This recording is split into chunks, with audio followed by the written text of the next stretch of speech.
Where do the 7's line overlap with the 5's line?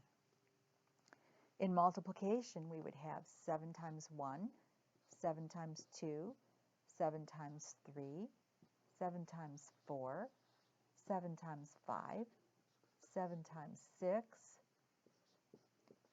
7 times 7, and onward. The 5's line would be 5. 5 times 2 is 10.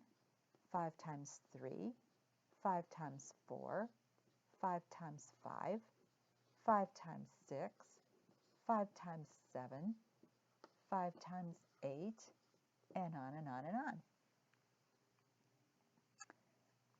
The overlap here, where I'm looking for the number that's the same in the top and bottom, is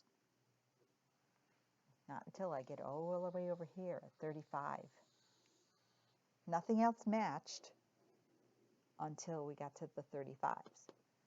So the 7's line and the 5 line overlap at 35.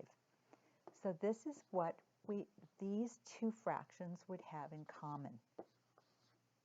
These would be equivalent fractions for 7ths and 5ths.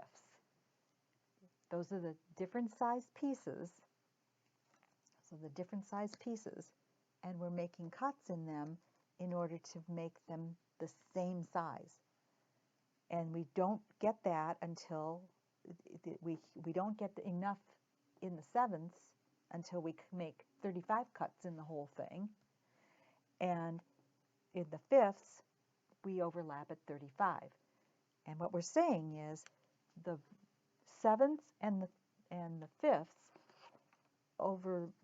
they match perfectly like the 4ths and the halves did on these, where the size of the piece is completely the same back and front for both of our fractions. This doesn't happen with 7ths and 5ths until we cut the pieces into 35ths. The top numbers for this, there would be two separate problems going on here, because 7 times 5 gives us 35, so we would have to multiply the top number of this fraction by 5. 5 times 4 is 20.